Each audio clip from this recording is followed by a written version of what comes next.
and I'll shout. Can you all hear me? Yeah. Okay. So you can start whenever. All right, so first I want to begin by thanking the docents near, all of you guys, and those who haven't been here for putting up with our strange ways of doing things and just going with the flow and giving suggestions and being here. I really appreciate it. And when Meg gets, I have a few gets here. I have a few things, and she might be coming now. I'm not sure. A few things I want to say to her, and I'm going to try to sit on my hands tonight because I noticed in the last video that my hands are all over the place. Like, not good. I'm going to save two thank yous for the very end, and I just wanted to go over just a quick look, and I'm not going to read through this list of the year in review, but actually it's kind of amazing when I started jotting down what we were able to do this year, starting last fall with a food hike that benefited the Sweden food pantry, and we'll do that same thing at a different location. I think it's Long Meadow Brook on the list for this November, and it will be a Sunday afternoon again since it's hunting season in November.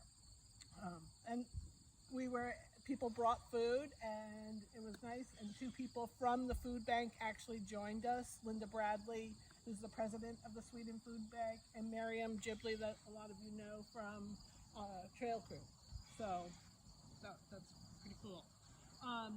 We had the best attendance ever at our first day hike, which I think there were 18 of us on that, including Erica and her husband Carl, and it was really great. So we'll do Whiting Hill again, and again that's in the afternoon on January 1st. We did Sabatis 2 years ago, but and it's fun to do Sabatis, except that if it can be icy there. So I've decided we don't need to take that risk. We'll just keep going to Whiting Hill. Maybe we'll go the other way or something. I don't know. We had a film festival during the winter months. I think it was November through March, or maybe it was December through March.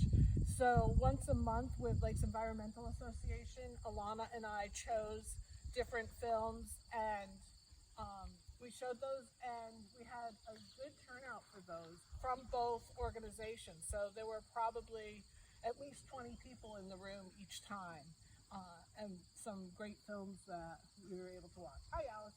Hi. So there's a spot, you can choose either one. Either my left or my right. And the film festival Tuesday trackers, people were really involved. I had fun watching them. Just, you could see them become the animal and try to imagine how it was moving through the snow. So that was a lot of fun. And one of my favorite memories of Tuesday trackers was the morning that I said, okay, we're supposed to get snow, but it looks like it won't start until we're all done. We met in the Flat Hill parking lot. It started snowing the minute we got out of our cars. We were covered with crystals of snow. It was stuck to our hair. We were following porcupine tracks, and we decided to go find the porcupine and check out the dens that were up at the top of Flat Hill. And we got up there, just literally all white, and went down and saw the troughs between the rocks and all the ledges there. And it was like a porcupine's Disney World. And climbed up and around in those ledges and found a scat. We found coyote scat, and we left, and it was really a dangerous ride home. Some of us saw accidents on the way, and everyone had to report to me that they made it home safely because this mother was really worried, and we did. So that was a really fun one. We did the Fall Trailblazers, we did Winter Trailblazers, and then kada-boom, everything shut down.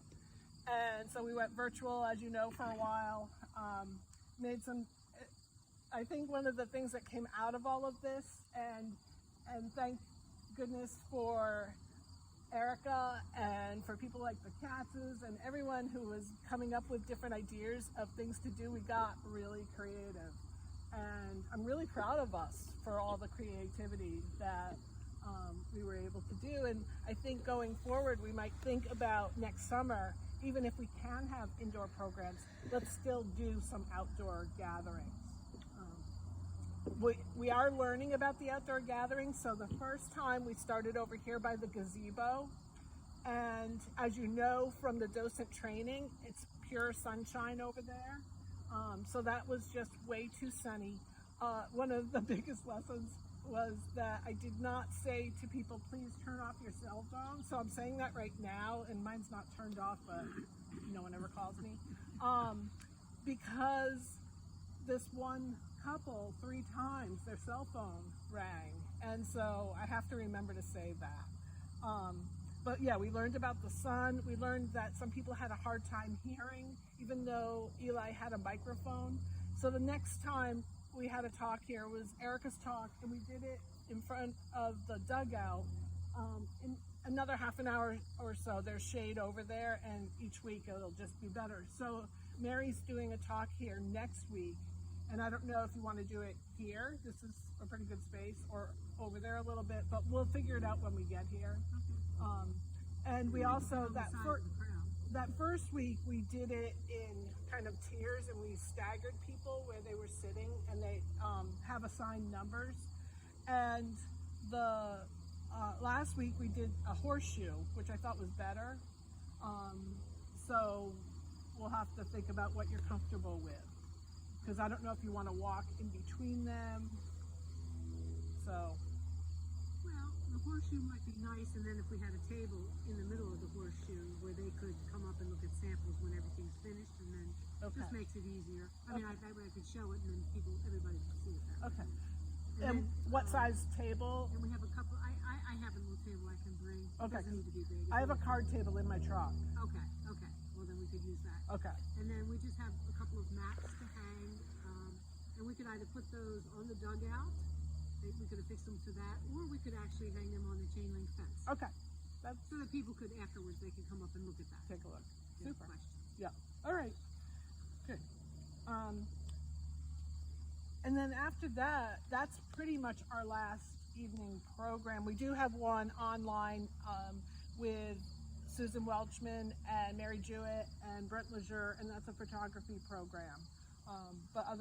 So that will be on the Google Meet or Google Hangout, whatever it's called. And then we do have our mushroom program coming up, 2 mushrooms during the day. And we have docents signed up to help. So Carol will help you with the first one, and Sierra said she would be there for the second one. And then, I don't know, we have other things. I'll get to that. I'm getting ahead of myself as always.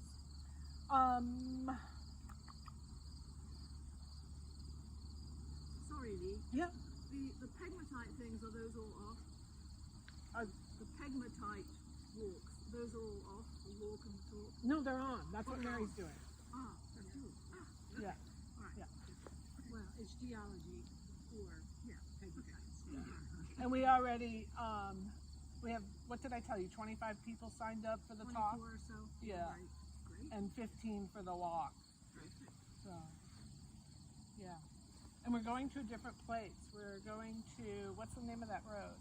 Well, the name of the road formerly was Mine Road, appropriately, because at the top there's a mine. It's right next to Merrill Farm Road, which is a very short road on Butters Hill. So toward the Stoneham Post Office, Stoneham Rescue end of Slab City. And so, but it'll be on private land. That's why we have to keep, the number for the walk down a little bit, just out of respect for the privacy of the landowner. Okay, the storybook is up thanks to Audra, and at Keyser River Reserve, it's Little Beaver and the Echo, which you can also hear Moira read online on our YouTube station. And we're changing it in another week or 2, and it will be, what's that title? Change seasons. Audra, help me out here. change of the seasons, something. It's not that. Oh. We had it earlier We today. did have it earlier today. But anyway, it's about the seasons changing. And we need to be thinking about next year. And I'd like to do 2 books again next year so that it's not always the same thing. In fact, a woman this morning on the,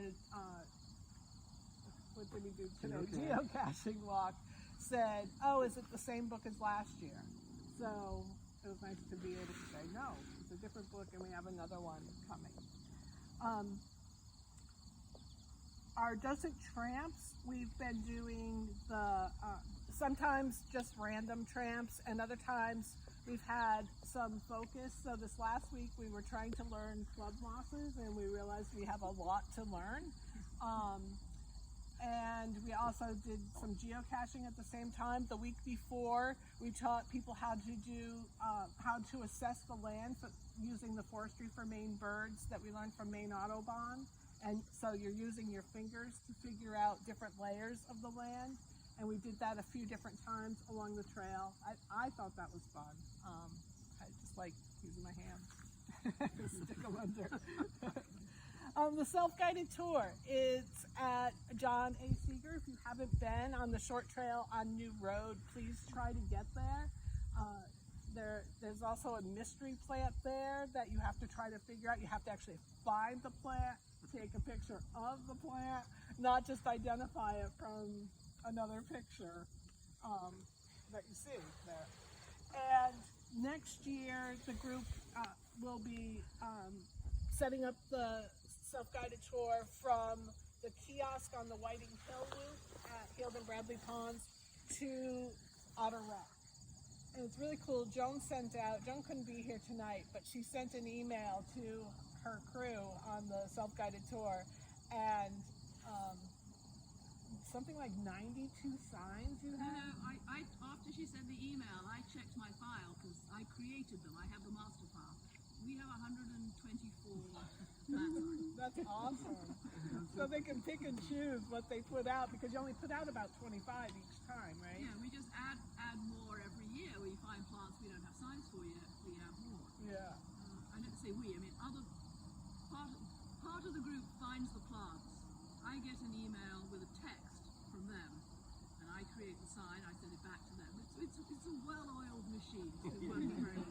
It is. So it's cumulative. We've reached 124. So we think maybe for this year, for next year, that's probably enough. Unless we find some rare species. Might not need any new ones, unless we discover an amazing plant, and then we'll make another one. Right. Yeah, and it's cool because they've decided now to have a system where they go to this trail this year, this trail that year, and on, so they're not having to recreate unless they find something new.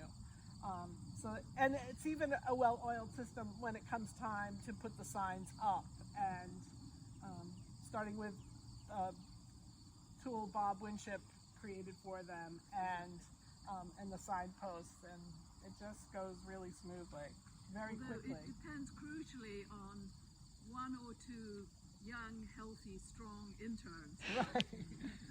To pound them in. Yeah. We did a Lovell Rec this summer. They didn't do a summer camp, but instead Meg asked if we would lead some nature hikes, and so we did offered them for 6 to 8 kids. We had 7. They were all, each week it was the same group of kids. They were a lot of fun. And if you see pictures of them and they're not wearing masks, they hang out together after they're with us. And so, and the town had left it up to the families as to whether or not they would wear masks. So Audra, Meg, and I had masks on. The kids did not. They had a blast, I think. Yeah. I can safely say that. We went on a frog and toad safari one week. We made these really cool little, wreaths with flowers, and then we took Y-shaped branches, wrapped some string, and they stuck flowers in those. Pam found one at the kiosk yesterday. What else did we do, Audra? I just thought we did, we made boats, ferry houses, and we did the parachutes Right. on Wilson Wing, and they really liked that. So they made a parachute out of natural materials and then dropped them from the platform at Wilson Wing. And we did a couple of different contests. And they did the Leave No Trace. That was our main focus each week. Do you all know the hand signals for Leave No Trace? Do you want to learn them? All right, here you Yeah. go. You ready? Number one, and you have to do, after I do it, then you have to do it. Number one, no before you go.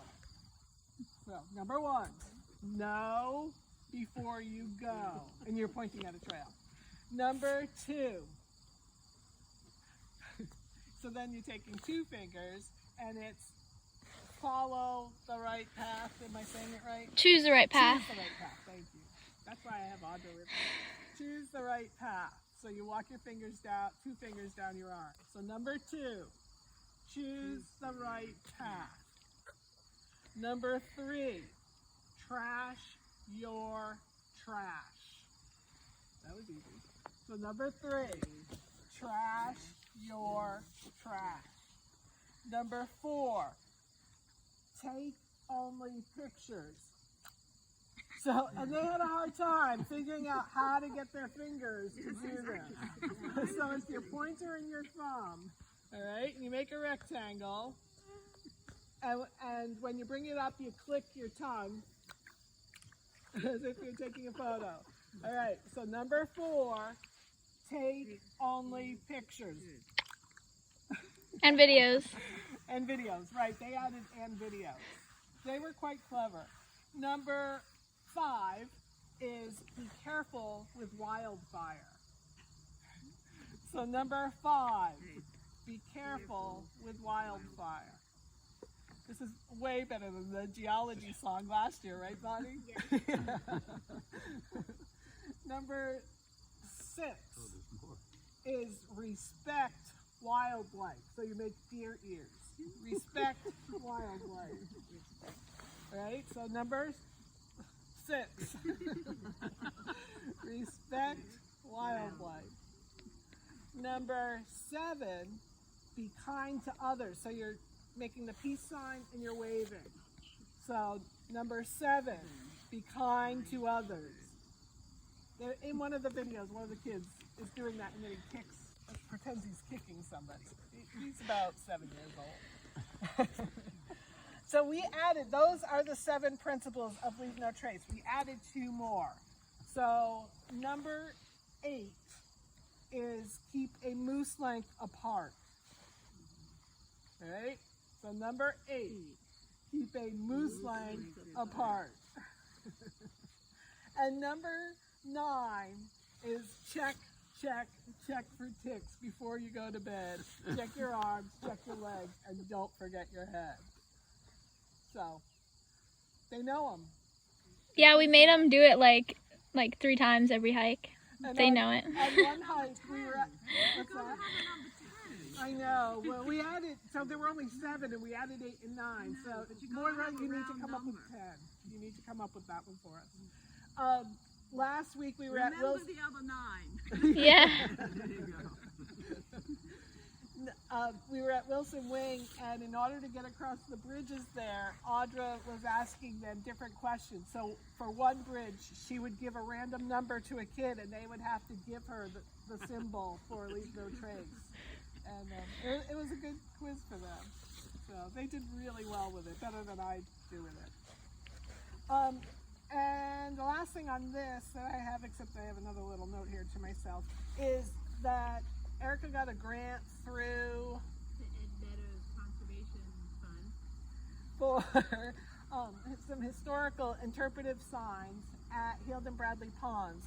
And Janet Hanna, one of our docents who can't be with us physically, but is always with us spiritually, she has been doing research for these signs. So through the census, through the Historical Society, and has pulled the materials together, the information together, some photographs together, and Dakota will be turning that into these. Yeah, helping with the layout design. Yeah, so that's pretty cool.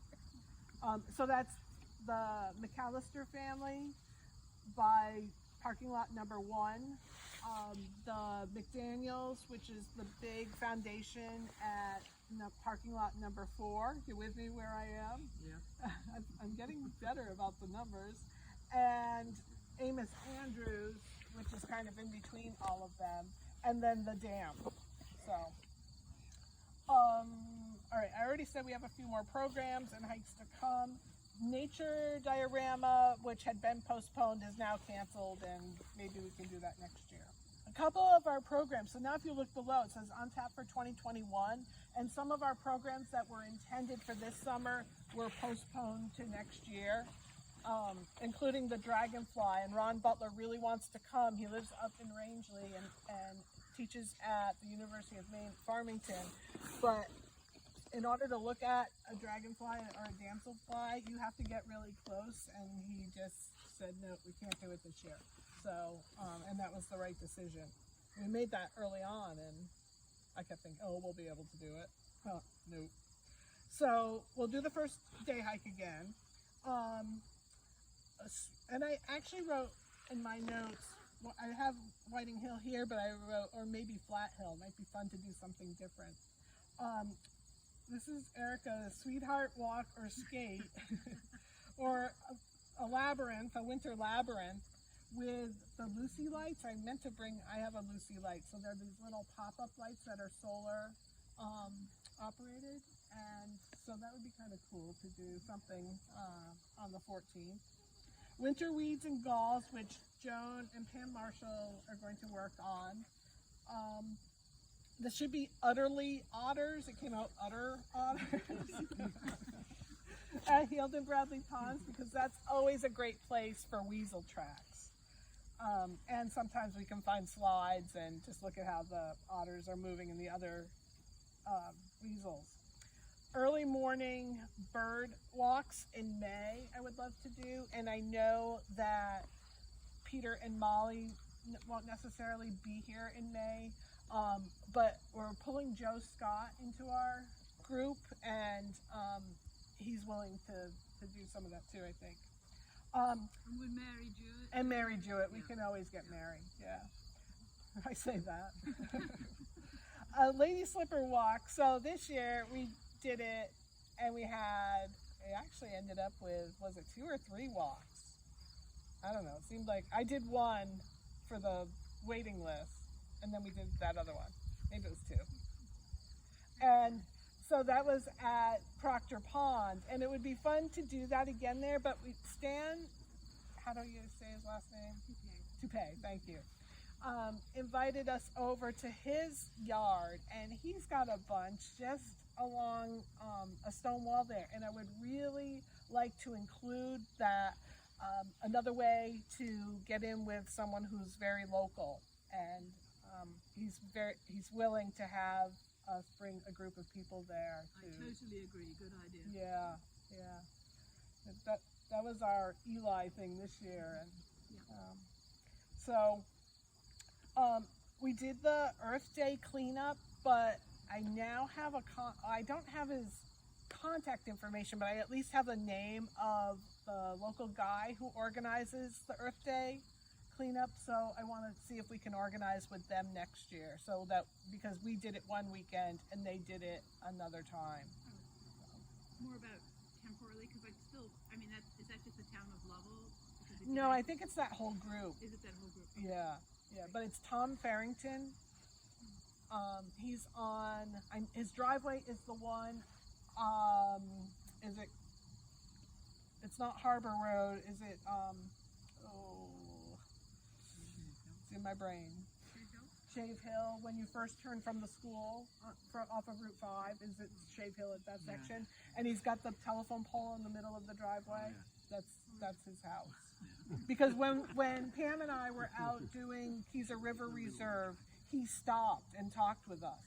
And he was on his way to that guy's house and said, that's where you go. It wasn't Tom Farrington, but another guy stopped and asked us what we were doing, which was nice. Yeah, that's when all those nip bottles and Bud Light, if you want to know what Lovell drinks, that's it.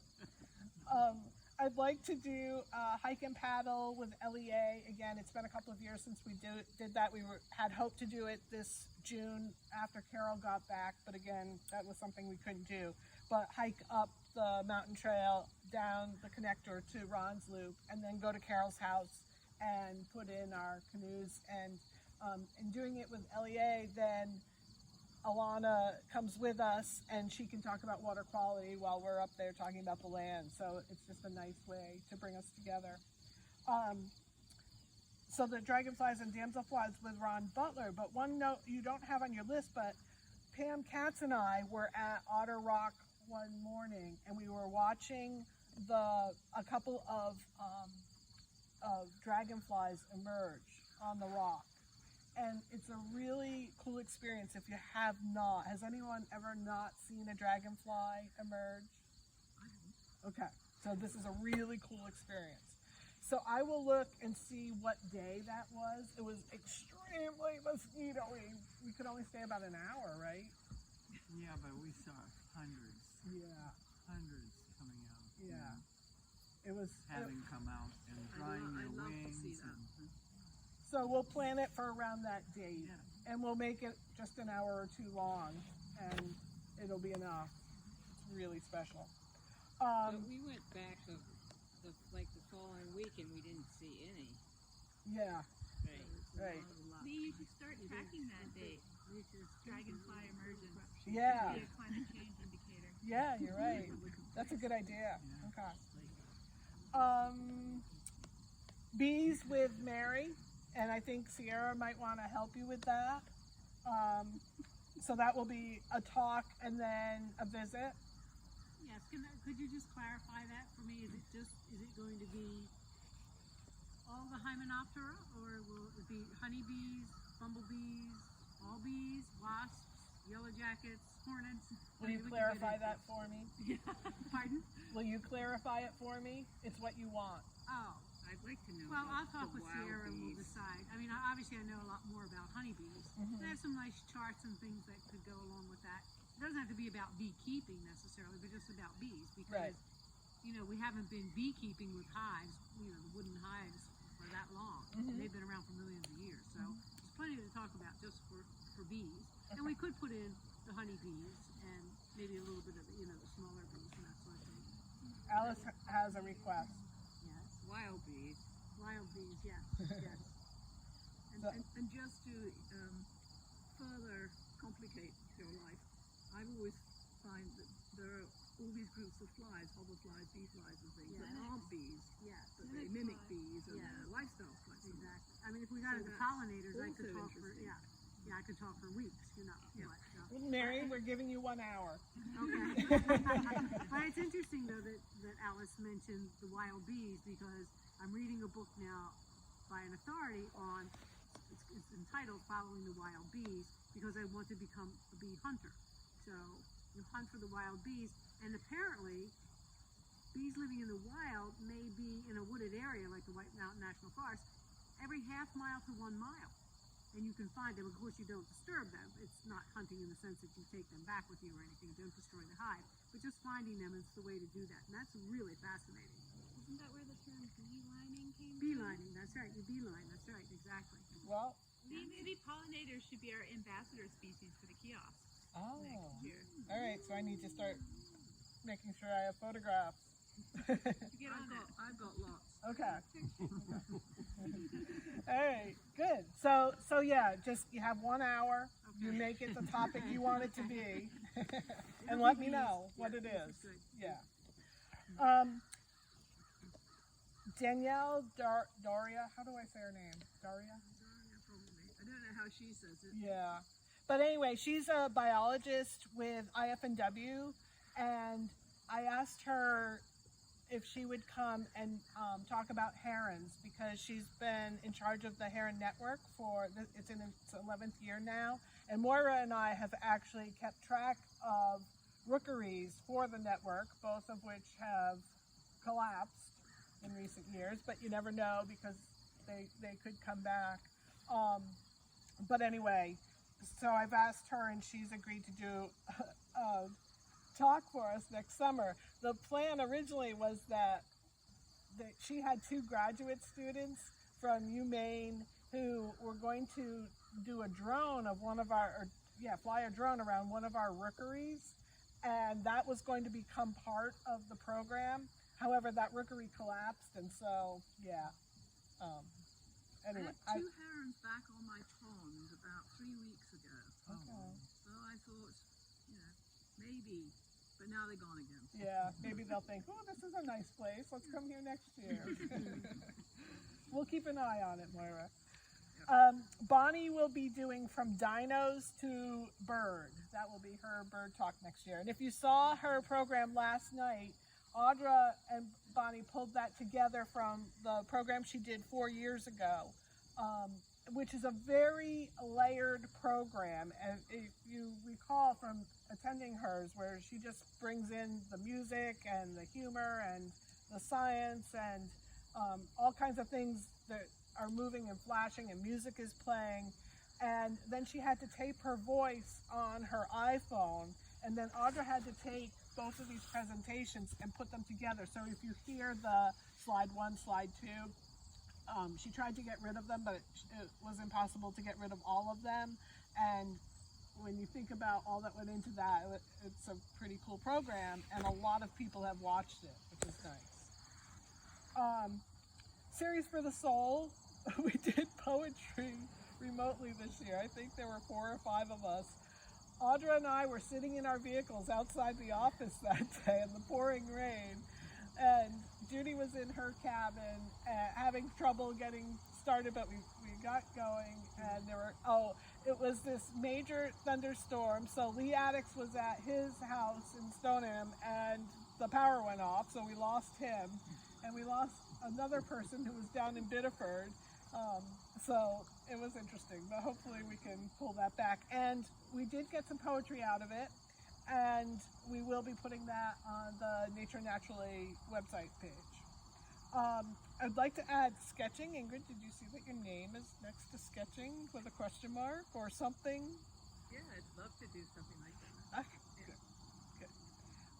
Bookmaking with Molly Maines, who's an artist that I know over in Bridgeton, and she wanted to do that. We were going to do that this year, and it's too much togetherness. So, Wait, what is bookmaking? How to make your own book out of paper. Oh, really? Yeah. So, it's very cool, and she's very cool. And sort of bind it? And bind it. Yeah. That'd be fun. Yeah, and it would be fun to do it.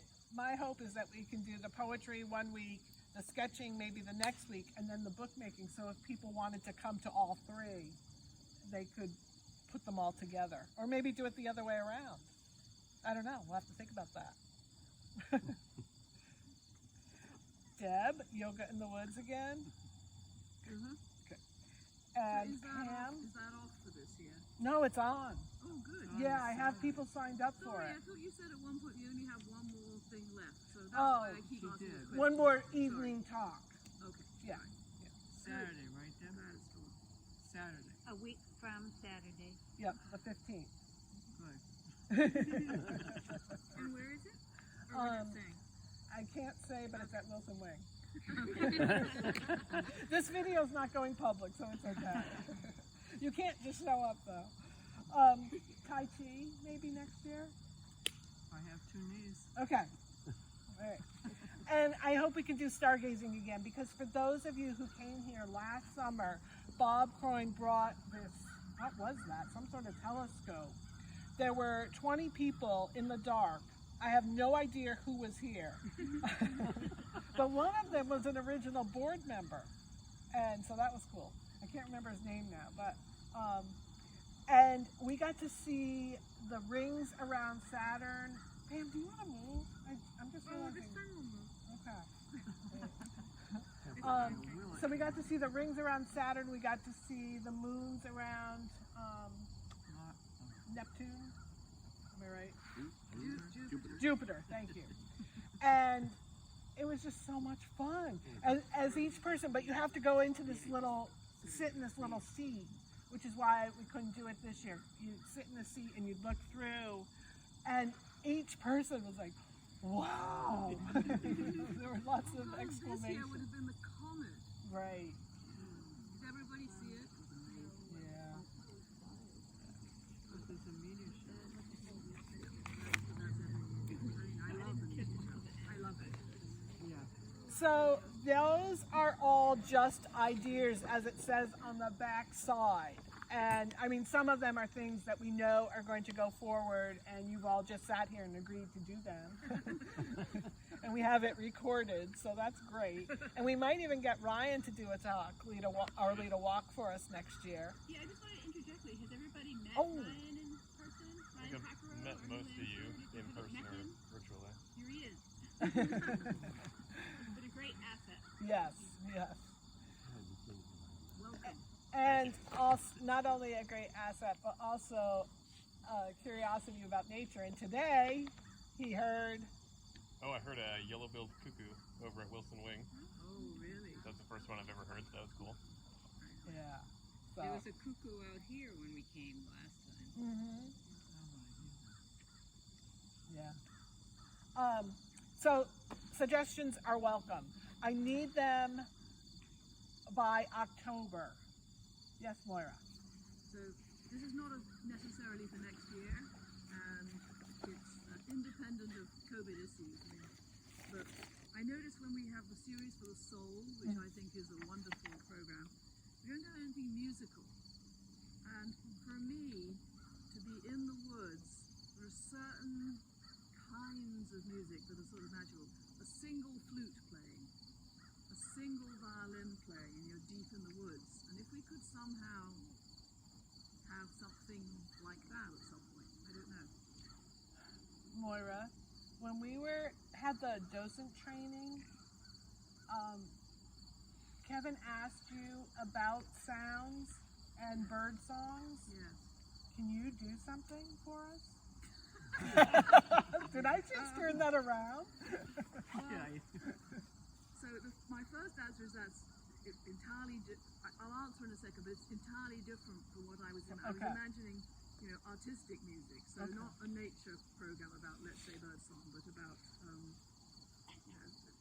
I find it very spiritual to have certain kinds of very simple, pure music play. I mean, live. I want to get a violinist out in the woods, All right, so or a flutist out in the woods. No, does anyone? Vonnie, what do you play? Yeah, yeah. So you're on for next summer? Way to be put on the That would spot, be right? wonderful, Ronnie. Yeah, fantastic. Who plays the violin? Well, I'm sure We could find somebody. I know a girl in town who does, one of us. and she would love to.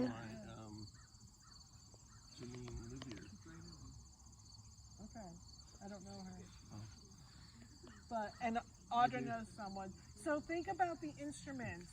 I'm not very musical, so this is way out of my... But I think you listen in a different way. So I just thought, you hear these terms, cathedral in the woods, and I mean, I'm not a religious person. I don't go to any religious services, but when I feel spiritual, it's always when I'm in the woods or on the water. Let's do it at Long Meadow Brook. Yeah, exactly. Yeah. Could be amazing. As to your question about could I do something about birdsong, can I think about it? Yeah. Because I did give a talk once to Land Trust about it, and I kind of realized afterwards that what I was talking about wasn't really what people were interested in, Okay. and so I think I would have to rethink if I were going to go there again. Okay. Yeah, totally up to you. It occurred to me when you were saying about the music. I remembered Kevin asking you about that, and I thought, oh, that's really cool. So, okay. Here to think, I just thought of this and Yeah. maybe not relevant, but Freiburg Academy has some amazing musicians, like their jazz Yeah. band. I mean, we could tap into them. That would be cool. Yeah, That just would be neat. ask Mr. Saycash. He's It a doesn't have to be the full jazz band or anything. yeah. They would love to do that because they're always looking for opportunities to like get publicity and show themselves. I mean, there is a whole small subset of classical music that was specifically composed around birdsong, and that incorporates birdsong and relates to birdsong. And, I don't know. I'm not sure where I'm going with this. I've just thrown that out. It's great. All these four C's. And Beethoven always went into the This is true. And Mozart had a Starling. And then there's some 20th century stuff and very specific I about feel like we have a committee going here. I'm sorry, were you trying to get something else done? No, this is good. These windows are open. And more birds come. When the music's on, it's just amazing. They respond to it. All right, so try that. we'll throw that out. I'll add it to the list, and then anybody who wants to work on trying to figure that out can do that. But do keep those suggestions, those thoughts going, and jot them down and get them to me, I would say by October 1st. Lee, you've heard my suggestion that you continue to ignore, but I would still love, and I don't know, maybe other people aren't, but the ecology of leeches. Oh. I do have that written down in my notebook. Or even annelids generally, you know, earthworms, invasive earthworms. I'd come to your talk. You're giving it? Sure, I'll bone up on leeches. I don't have a subject to speak to, but I'm just curious. Because I've Okay. heard so many different things about, and they're such an integral part of our pond It's true. ecology.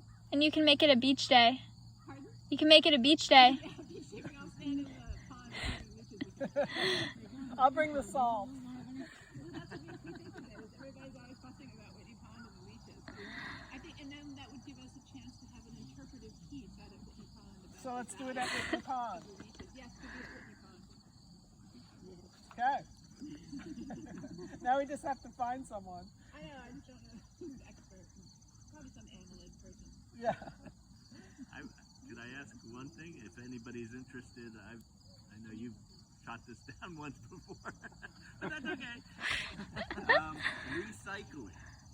The transfer station people talking about recycling. There might be some pretty broad community interest in where it goes, what's being actually thrown out, not recycled, things like that. Maybe.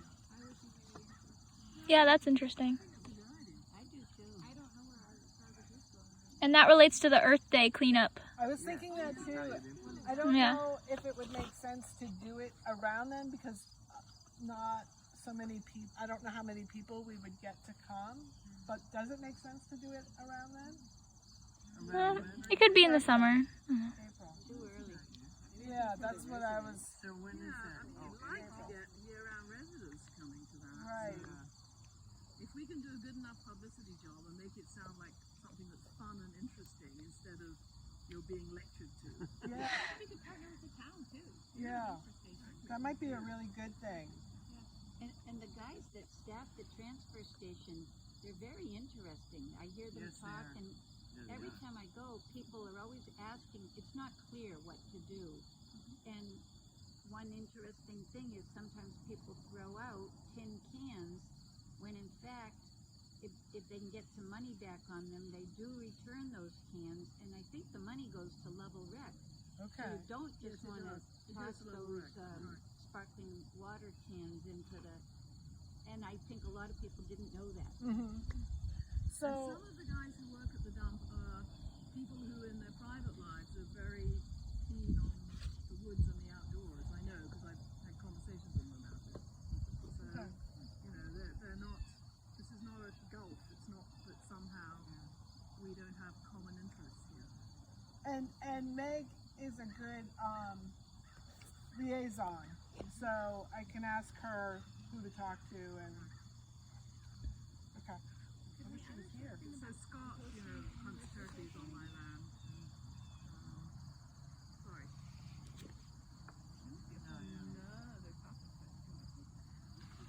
What was that? They're kind of composting. Composting.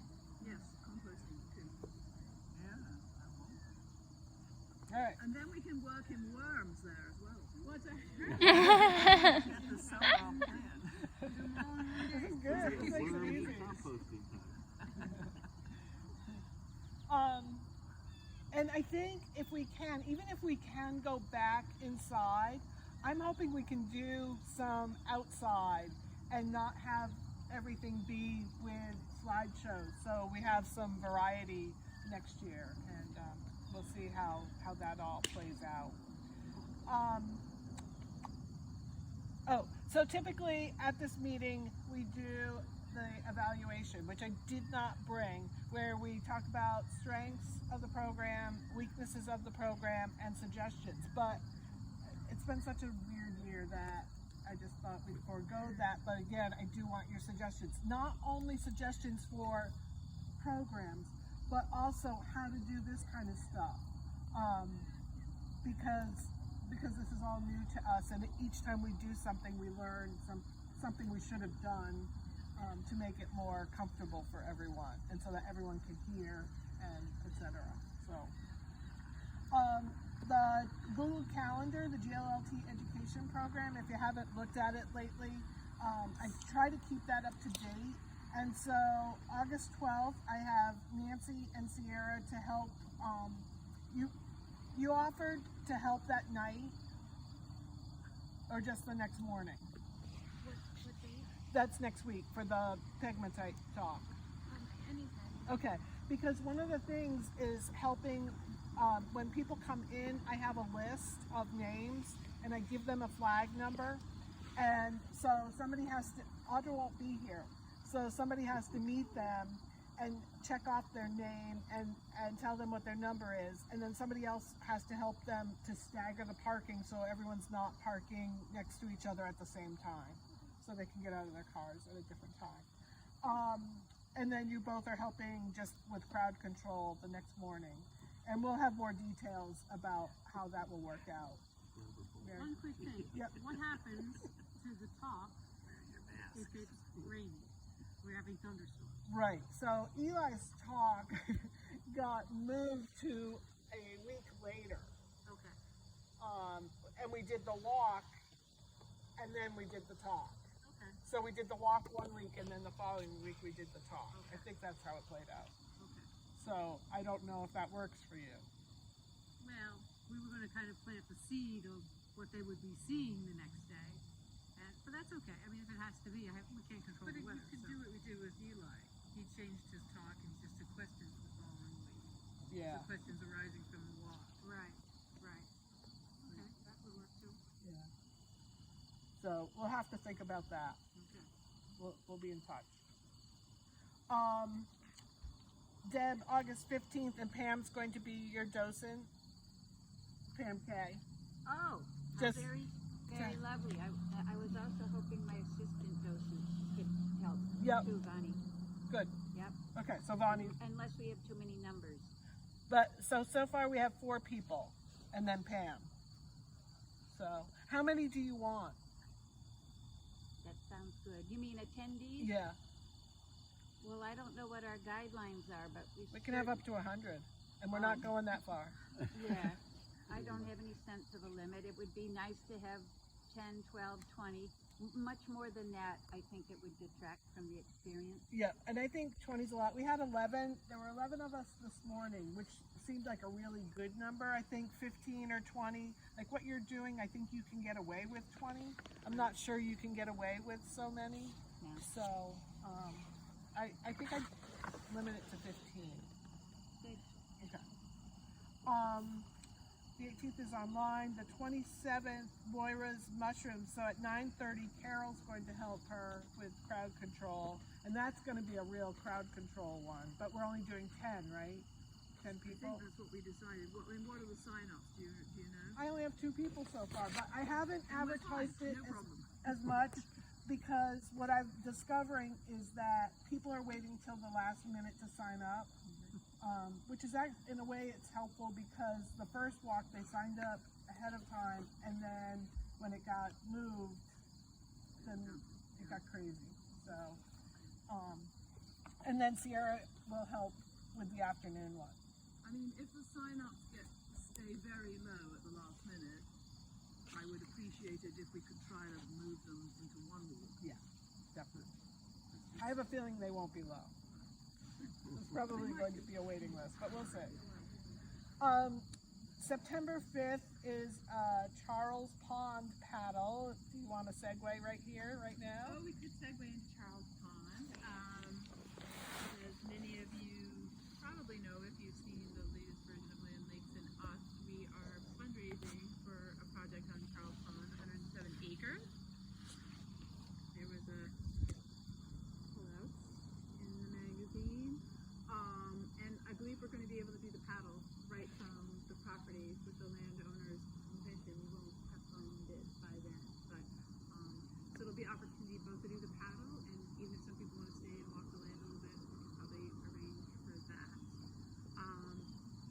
pitch I'll make is that we are looking for, at least at the board level, 100% participation in contribution for this project, and that's of any level, obviously.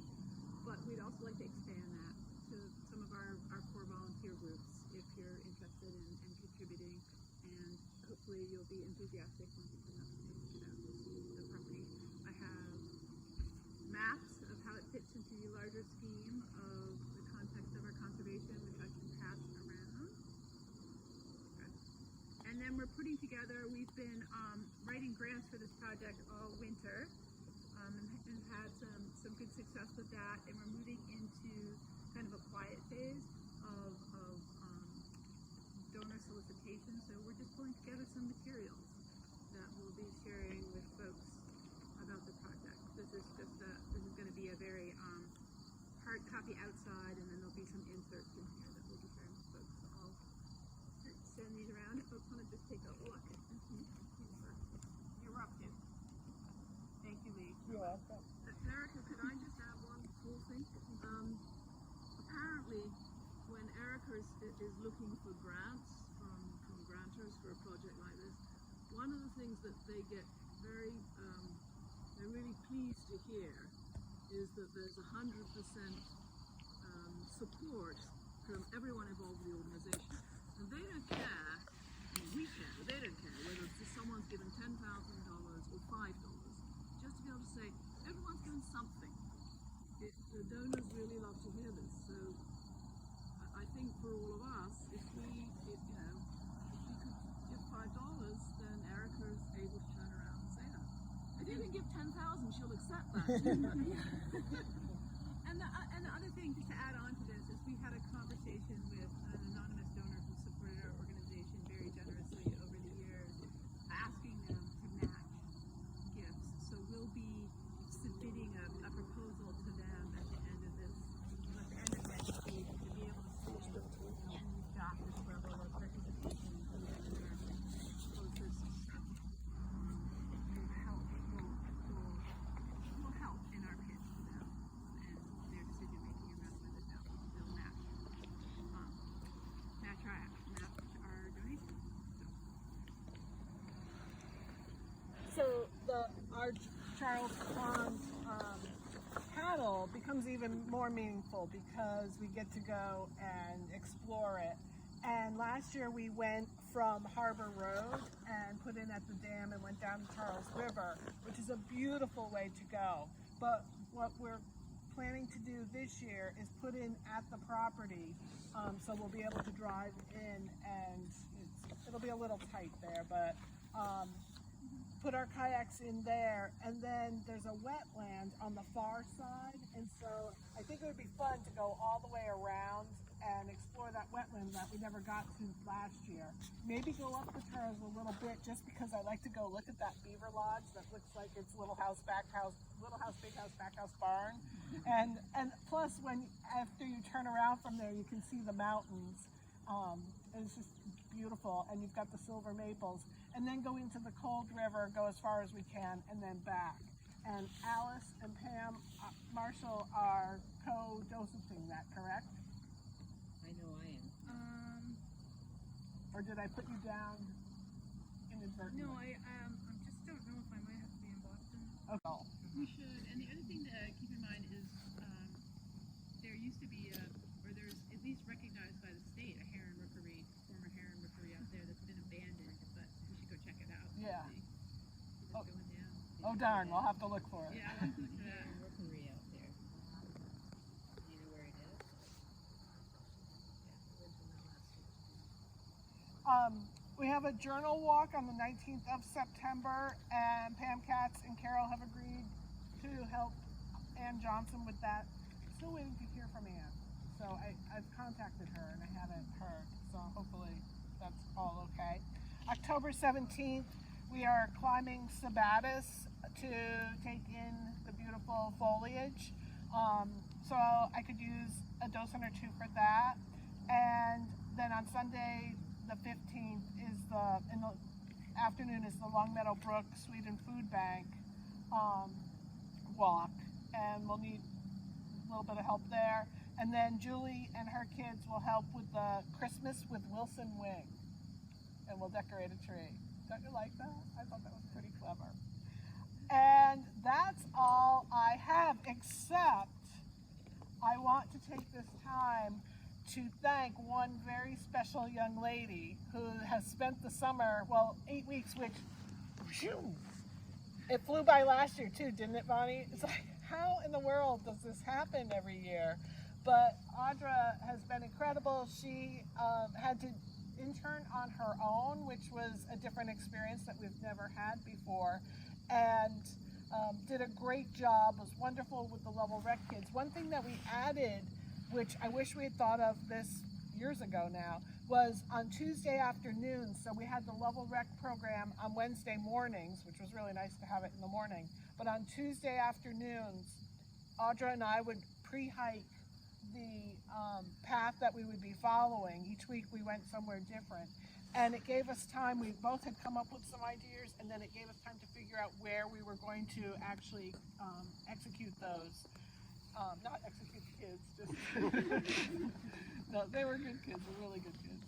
And so I think that was a really valuable use of time for her and for me, especially for me. And it made for a better rec program, I think, because we did that and we knew what we were doing. Because in the past, I would have time about a half an hour beforehand to say, okay, this is what we're doing, this is what you need to do. And they pulled it off, but it was pretty amazing. And in hindsight, not quite fair.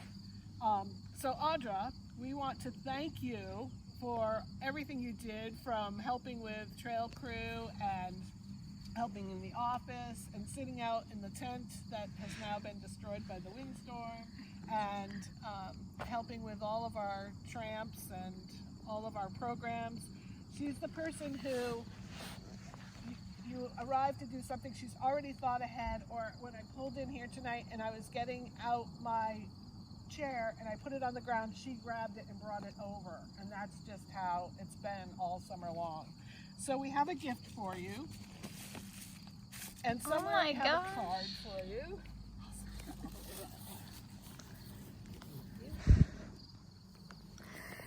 And so now I will take the camera. Should I open it? You should open it. Thank you, everyone. I was not expecting this. I love the paper. It's recycled. Yes.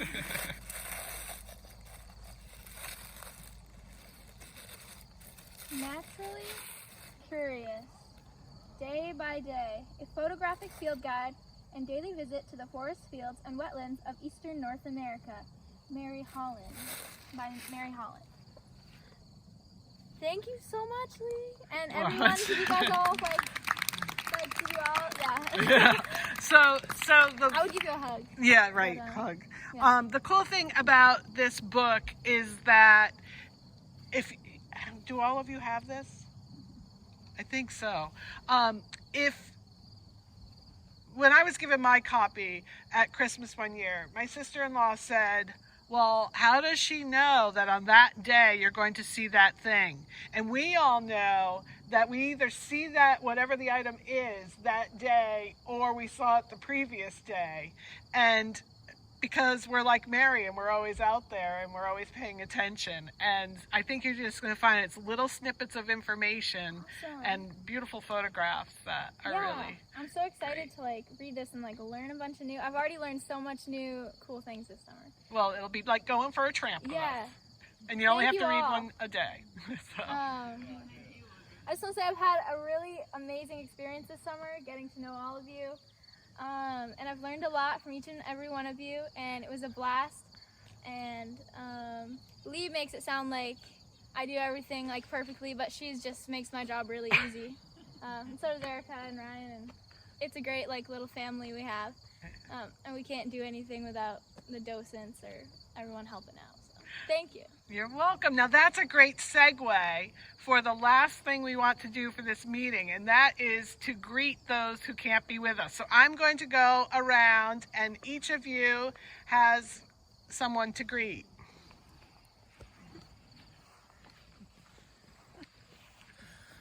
I have two. Janet Mahana, who I understand and I hear about working behind the scenes. We've never met. We wish she could have been here. And Basil, who I thank for recommending Monhegan, where we're going next week. We'll see you again soon. Well, I have two also. Hi, Bob and Susan Winship. I want to say that we all wish you could be here. You missed the dancing bears as they came out and entertained us for a little bit, but enjoy yourself, and we'll be seeing each other soon. Hi, Ellen Smith. You're about as far away as you can get, and I know we'll see you soon, maybe in June. Hi, Joan. Miss you tonight. That's always a pleasure to see you. And I look forward to seeing you soon and to another year of mad tracking. Hi Parker, we all miss you, but I miss you especially because how am I going to lead a mushroom hike without you? I have Kevin Harding, and I believe he helped us with the docent training, so thank you. And I have Linda Verm. Thank you for all your help this year, Linda, and we missed you this evening and hope you and Heinrich are doing well. Peter Ross, I believe this is an East Coast to West Coast connection. We miss you and we'll look forward to you back for birding season next year. I have Molly Ross. I don't know if I've met you yet, but I hope to meet you soon. Tell her who you are. I'm Sierra. I'm one of the newest docents.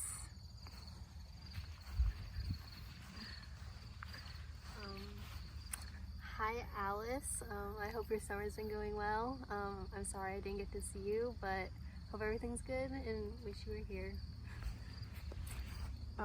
Nancy Hammond, I got to see you out in your kayak at Horseshoe Pond, and you were so excited about snorkeling, and I thought of you today as I was over there looking at the loon chick, who's still fine, and Julie, Caleb, and Ellie. I miss you guys. You just always bring so much happiness and generosity to our times on the trail. So, hope to see you. I have Ann Johnson, and I remember you being on the loon walk at Trout Pond and doing the fern walk and drawing. And anyway, we miss you, and thank you so much for all you do for the Land Trust. Hi, Bonnie Boatman. I haven't had the pleasure of meeting you yet. I'm Ryan. I'm the new land steward, but I think I speak for everyone here when I say that we miss you and we wish you were here, and I look forward to meeting you.